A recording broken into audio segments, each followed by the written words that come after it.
Welcome to the Ingredients for Success podcast. I'm your host, Jackie Rizzo, and today I'm honored to have Dr. Susan Kleiner join me on the show. She is the owner of High Performance Nutrition, a consulting firm in Washington. She has consulted with many professional teams and team members, Olympians, and elite athletes in countless sports. She has authored 8 books and is one of the foremost nutrition authorities on eating for strength. Her Power Eating program has reshaped the lives of thousands. Welcome to the show, Dr. Kleiner. Thank you so much, Jackie. It's really a pleasure to be here. Oh, I am so glad to have you. Over the last few months, I've just seen your name pop up on LinkedIn and different podcasts and webinars, and so I'm very grateful to have you on the show. From my understanding, you have worked with several athletes since the 80s, both male and female. When did you make the decision to move towards working with male athletes to female athletes? Well, it was fairly organic, I have to say. My original doctoral research was with nationally and internationally ranked competitive male bodybuilders. And so I, sort of naturally, and because my work was in strength and power, muscle building and strength, it was natural at that time in the late 80s for me to then, continue to work with male athletes.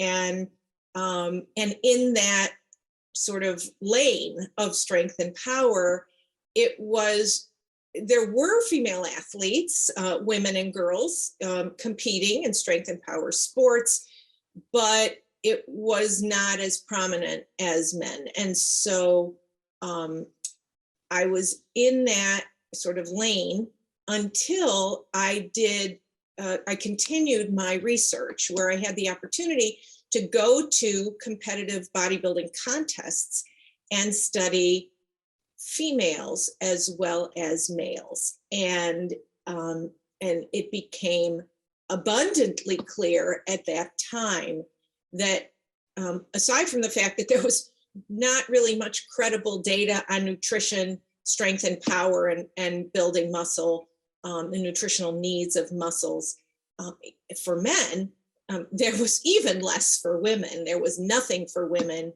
and women were even more underground than their male counterparts. And being a female athlete myself, I was well aware of the lack of information and support for women and girls, and it was just kind of a natural segue. So that was when I was in North Carolina at Duke, first at University of North Carolina at Greensboro, then at Duke University. And that research was published in the very early 90s. And then I just started, working with both women and men. And when I moved out here to the Pacific Northwest, everything really changed. And I began to work more and more with women and girls, and I would say sort of peaked at more women and girls, probably 60-40 to men and boys over time. Now, from then to now, do you think there is still a lack of nutritional support for female athletes today? Oh, yes. So even though many people want to, are eager to, desire to, and do try to support women and girls nutritionally, there's probably 2 missing pieces. One is their education and their understanding. So the professionals trying to support them, their understanding of the current state of the science, as well as society and our language in speaking to and approaching athletic and active women and girls. And secondly, just a lack of evidence that covers the full range of the biology of the lifespan of women and girls. And so many people are unaware that there's any difference. And very often we actually don't know if there is a difference or not in different points in time based on goals, sports specificity, the individual biology of the client. And so it's not always for lack of trying on the part of the professionals, whether they're coaches, trainers, dietitians, other nutrition professionals. There is often these very significant missing pieces. Mm-hmm. That reminds me of a webinar I just heard from Whole Foods Magazine. Actually, Maggie, she interviewed 4 different experts, and they were talking about this issue in particular. And what came out of that, from what my understanding, and then I went and read the article that was mentioned, is that, in science and research, women are highly underrated, and they're not underrated per se, but underrepresented. And that goes through, it's just harder. One expert had said that it was harder to do the research on women because of the monthly cycle. And if they are to miss that 30 days, then they have to wait another 30 days. And so it's just more expensive and it's harder. But what's come out of that today is that researchers, and even in our industry, they're saying that, women, I think it was Dr. Susan Hewling said, women are not small men. And we need to understand that when we do our research. And so I'm really excited to see, I feel like this is a topic that's becoming known and is trending right now. And I'm excited to see what's going to come out of that in the future. Well, it is enormously frustrating being half the population of the world, right? And in fact, when it comes to recreational sports, women participate at a higher percentage than men, again, across the lifespan. And certainly in competitive sports and elite sports, we are racking up being absolutely equivalent. To think that to do research that what is considered normal is the male biology, and anything other than that, in other words, female biology. And then of course there is today, and there always has been, a real gray area in between, that to set up research studies, pay for them, plan for them, and complete them is too heavy on effort, whether it's time, finances, etc., because you're always using the standard of studying males as your sort of protocol that you're compared to.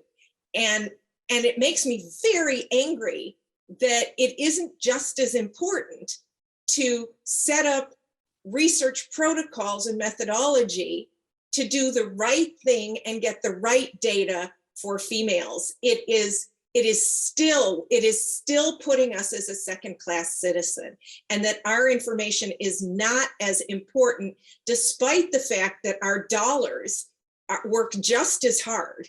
And so it is absolutely imperative for scientists to toe the line on this matter and just put their feet down and say, this is the state of the knowledge and the science, and this is where we must go, or we will always be behind the 8 ball. We will never understand. We will never have the right science, the right evidence, the right products to meet the needs of the population of women and girls. And it just makes me, because it reinforces the misogyny of our society. And why is doing the sort of the proper methodology for science for women and girls less important than the proper methodology for men and boys? It's just a societal standard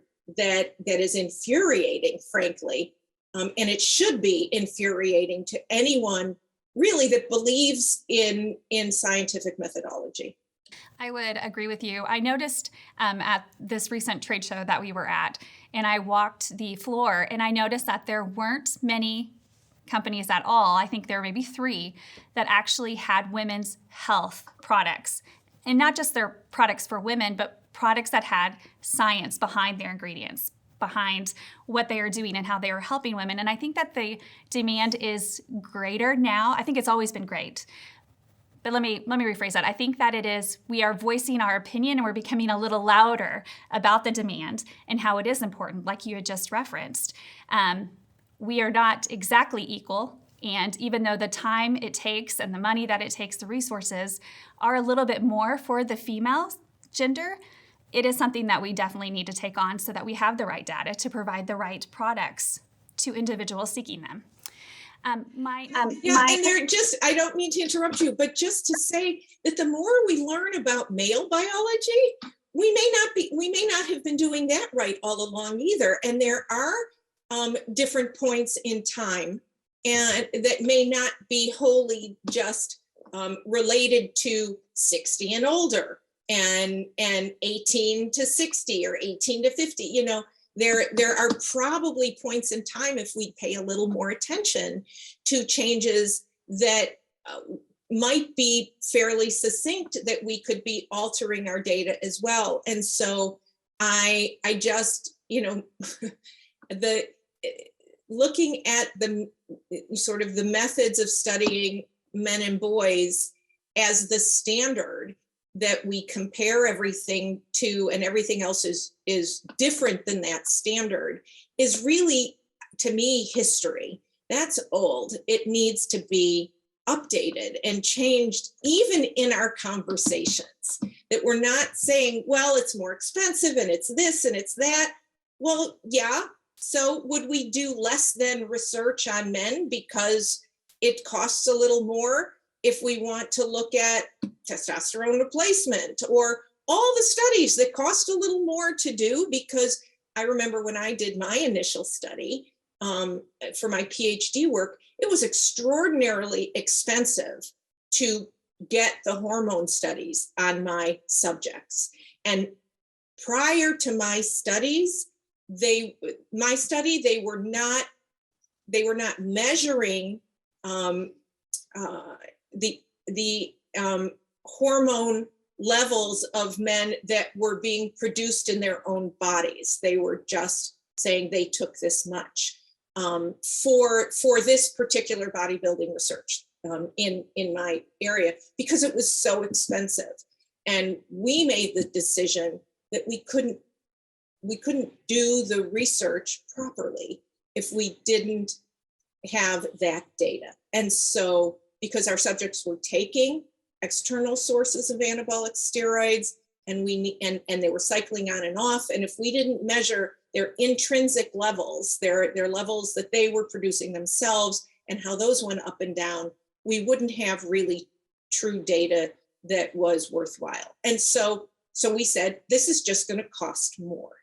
And we did it. And so now everybody does it. I mean, it changed from then on. We set a standard then. So all we have to do now is accept that there's a new standard. Mm-hmm. I definitely appreciate that and agree with you. Thank you. Thank you for sharing. Do you think that female athletes are hesitant to take supplements, maybe because of the lack of research? You know, it's kind of funny. There was in perhaps the same study that you were referring to, the study by Smith et al. Out of Boston, they found that women do take supplements, and perhaps even at an elite level more so than their male counterparts. And so women are taking them, and it may be despite not having good data, although they do, I think they are somewhat hesitant. I mean, when you speak one-on-one with women, they're all over the place. You know, some women are absolutely, anti-supplements and they are food only until they experience the difference that perhaps one supplement can make for them.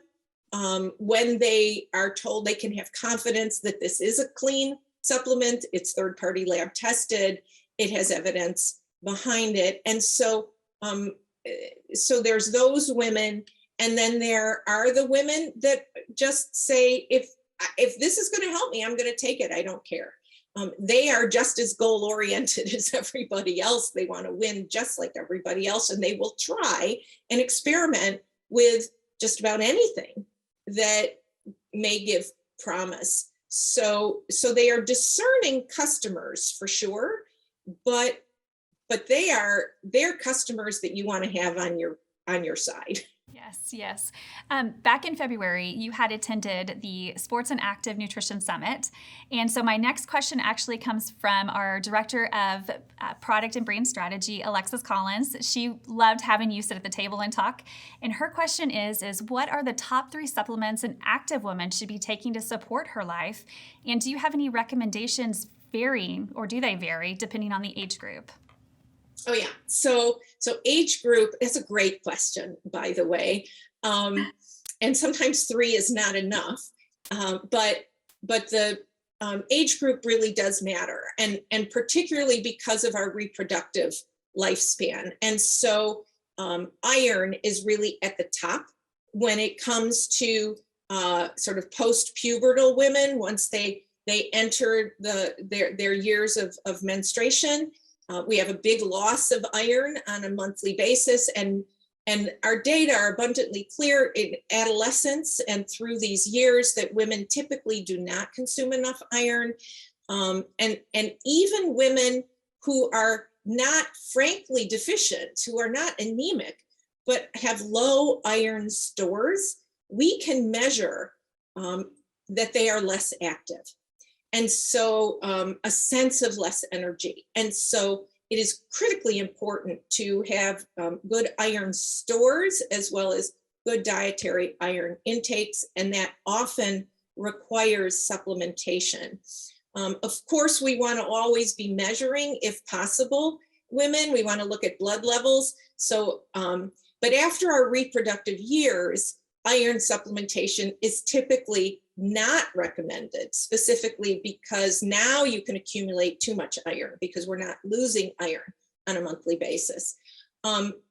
Also during these years, vitamin B6 possibly, and calcium, depending again on dietary intake, on the functionality tests on women. Very important to look at this for bone mineral health. Vitamin D becomes sort of across the lifespan very important for supplementation, especially women and girls of indoor sports. And so when they participate in indoor sports, we know that we have great data on collegiate athletes with just almost 100% low vitamin D levels. And so very important to know your vitamin D status and supplement with vitamin D, really all age groups. This is important.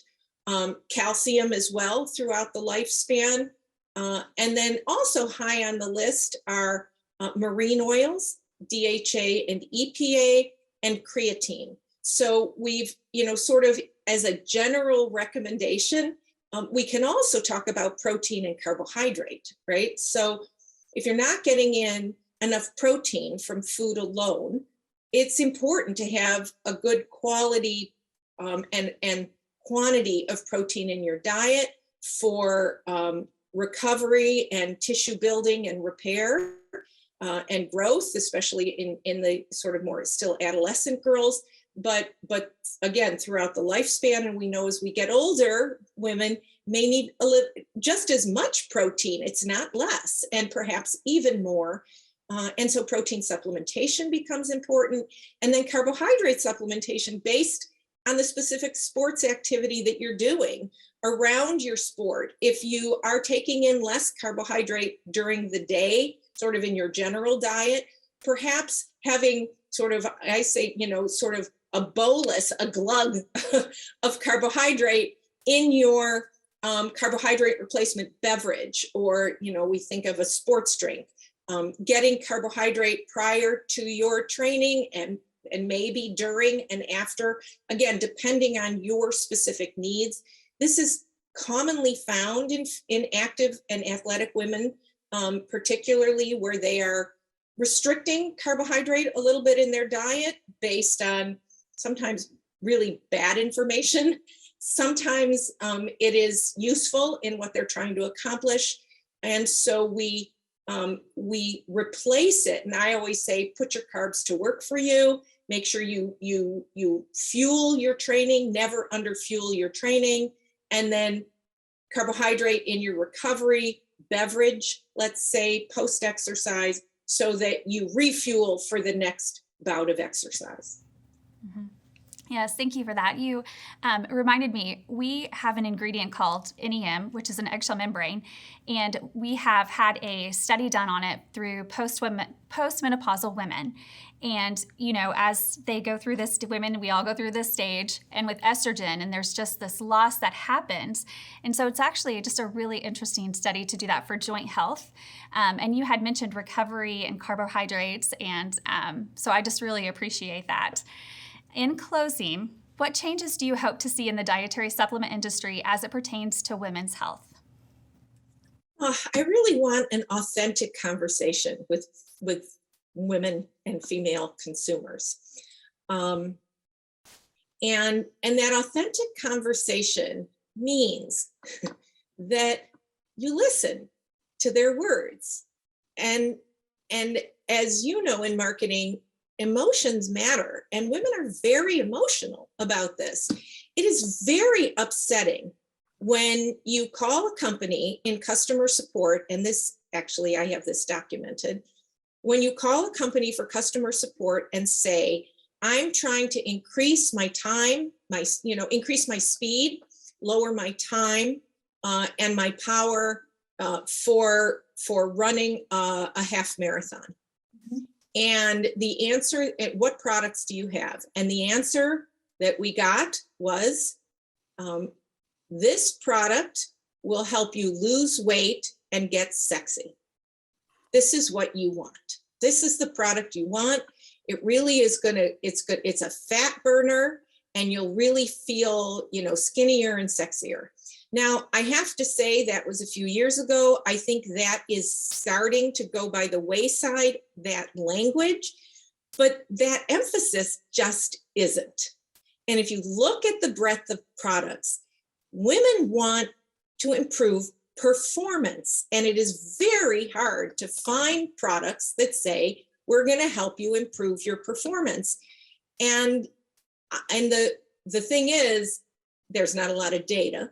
As you said, people find it quote unquote hard to collect that data, and so if manufacturers are saying, well, they're asking for evidence-based products, and there aren't any evidence-based ingredients that we can have a patent on and create a product that's different than carbohydrate replacement beverage or something like that, well, then invest in it.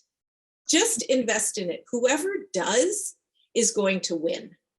It's just to have real, bona fide, funded, university-based, independent research studies investigating products relative to female biology will change the platform that we're all operating from. And whoever does it really well and talks about it is going to get the support of the influencers, someone like me, as well as the athletes themselves, the top athletes. Many of them, not all of them, money speaks, and female athletes are so undervalued and underpaid that sometimes anybody that's willing to sponsor them gets their voice, unfortunately. But many of the women are becoming and have been very careful about who they lend their name and reputation to. And evidence is and their own experience with the product is also very important. So I would say, and I'm saying that from my personal experience working with these women. As you noted, I worked with the Seattle Storm, the championship team and WNBA team for many years. I worked with the Seattle Reign, our soccer team, and many of the women on the National Women's Soccer League and USA Basketball. And those women now have real name recognition. And many of them stay away from nutrition products like specific supplements because they are afraid to lend their name to them. So I would say women, as we know, spend the dollars, whether it's for themselves or their families. And they are becoming more discerning, and they are getting angry at the messages thrown at them. And if there is no difference between men and women in a certain category, then when the data stands, let it be known that there is data. And our dosing for you is no different than for men. You are just as, physiologically at the very high levels of activity, at high intensity levels of activity, our physiology is not that much different. Is hardly different. In fact, our energy metabolism is nearly identical at high intensity levels of exercise. And so based on that, there are things we can say. So I would encourage brands to put their money where their mouth is and do focus groups, have authentic conversations, let the women speak, and then respond. Mm-hmm. Thank you. That's really encouraging. I do believe that, there is an opportunity and it's ripe for the harvesting. And what you have said, I hope brands, take heed and run with it for sure. Because there is a need. There is a need and there's a strong demand for it. So now's the time. Well, Dr. Kleiner, thank you so much for joining me on the show today. It has been a joy getting to chat with you about women's health and the dietary supplement industry. My pleasure, Jacqueline. Thank you so much. Thank you. We'll talk to you soon.